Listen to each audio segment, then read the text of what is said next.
اسی لیے وہ ضماد ایک شخص تھا نا، صحیح مسلم میں آتا ہے، عربی میں ضماد ہے اور اردو میں ہم ضماد کہتے ہیں. وہ جب مکہ آیا تو لوگوں نے اسے کہا کہ اس طرح ہمارے اندر ایک ایسا شخص ہے جو اس طرح کا کلام پڑھتا ہے، لگتا ہے اس کے اوپر کوئی آسیب وغیرہ کا سایہ ہو گیا، تو تم اس کا علاج کرو، تم جھاڑ پھونک کے ذریعے علاج کر سکتے ہو.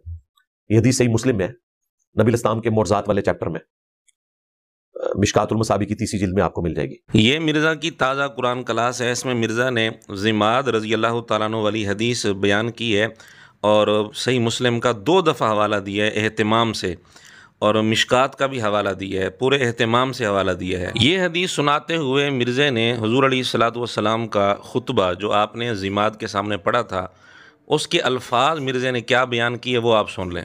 تو اس نے کہا کہ اے محمد آپ کیا کہتے ہیں؟ تو آپ صلی اللہ علیہ وآلہ وسلم نے قرآن تو ابھی پڑھا نہیں اس کے سامنے، صرف اپنا خطبہ پڑھا. ان الحمد للہ نحمده ونستعینه ونستغفره ونعوذ باللہ من شرور انفسنا ومن سیئات اعمالنا.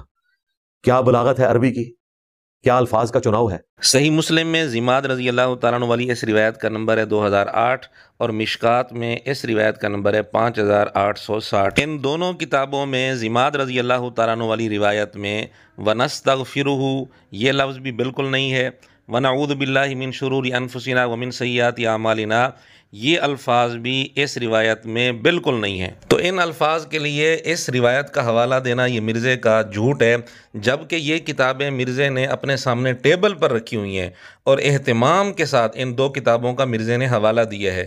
اور یہ ویڈیو بھی پرانی نہیں، تازہ ویڈیو ہے. اور یہ خطبہ ان الفاظ کے ساتھ مرزا بلا مبالغہ سینکڑوں ویڈیوز کے شروع میں پڑھ چکے ہیں، لیکن مرزے کو آج تک یہ نہیں پتہ چلا کہ ان الفاظ کے ساتھ خطبہ کس کتاب میں موجود ہے. صحیح مسلم اور مشکات میں نہ ضماد رضی اللہ تعالیٰ عنہ والی روایت میں یہ الفاظ موجود ہیں اور نہ ہی کسی اور روایت میں یہ پورے الفاظ موجود ہیں جو مرزا سنا رہا ہے. جبکہ مرزے کا دعویٰ ہے کہ اس پلانٹ ارتھ پر ریفرنس صرف میں دکھاتا ہوں، علماء تو گپ شپ لگاتے ہیں.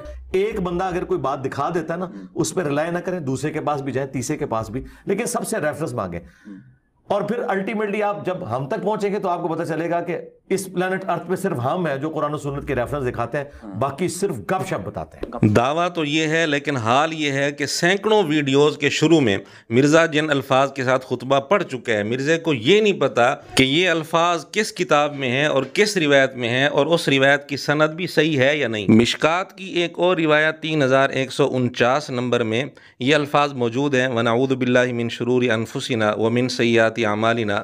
لیکن اسی مشکات میں جو مرزے کے سامنے ٹیبل پر رکھی ہے، اسی مشکات کے حاشیے میں اس روایت کے متعلق لکھا ہوا ہے کہ یہ روایت ضعیف ہے. بہرحال مرزے کا اپنا حال تو یہ ہے کہ سینکڑوں ویڈیوز میں جو خطبہ مرزے نے خود پڑھا اس کے متعلق مرزے کو یہ معلوم نہیں ہے کہ وہ کس کتاب میں ہے. جن کتابوں کا مرزے نے حوالہ دیا اور جس روایت کا حوالہ دیا، یعنی ضماد رضی اللہ تعالیٰ عنہ والی روایت کا، یہ مرزے نے جھوٹ بولا، حالانکہ حوالہ بھی اہتمام کے ساتھ دیا.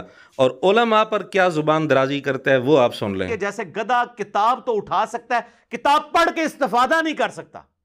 آج کے دور میں وہ گدھے ہیں کہ جنہوں نے شوکیسوں میں بخاری مسلم لکھی ہوئی ہے لیکن اس سے استفادہ نہیں کرتے، گویا کہ انہوں نے وہ ان کتابوں کا بوجھ اٹھایا ہوا ہے. اچھا، جو شوکیسوں میں بخاری مسلم رکھ کر استفادہ نہ کرے وہ تو گدھا ہے، اور جو اپنے سامنے ٹیبل پر بخاری مسلم مشکات رکھ کر ان سے استفادہ نہ کرے اور سینکڑوں مرتبہ جو خطبہ خود پڑھے اس کا حوالہ اسے معلوم نہ ہو، اس کے حوالے کے لیے جھوٹ بول دے اور اہتمام کے ساتھ جھوٹ بولے، وہ کون ہوگا اس کا فیصلہ ہم ناظرین پر چھوڑتے ہیں. تو امام مسلم اپنے زمانے میں 1200 سال پہلے یہ کہہ چکے ہیں کہ میں نے نیک لوگوں کو سب سے زیادہ حدیث کے معاملے میں جھوٹ بولتے ہوئے دیکھا ہے.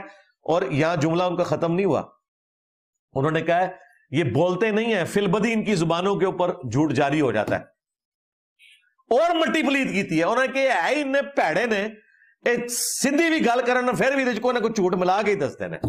تو مولوی بھی یہی کر رہے ہیں. مرزے کے لگائے ہوئے یہ سارے فتوے کس پر سچے آ رہے ہیں، ہم نے اس کا ثبوت آپ کے سامنے پیش کر دیا، اب فیصلہ خود کر لیں. آخر میں ہم یہی گزارش کرتے ہیں کہ مرزا اپنے اصولوں پر چلتے ہوئے یہ ویڈیو ڈیلیٹ کرے اور اس کو صحیح کر کے دوبارہ اپلوڈ کرے اور اعلانیہ توبہ بھی کرے اس جھوٹ پر.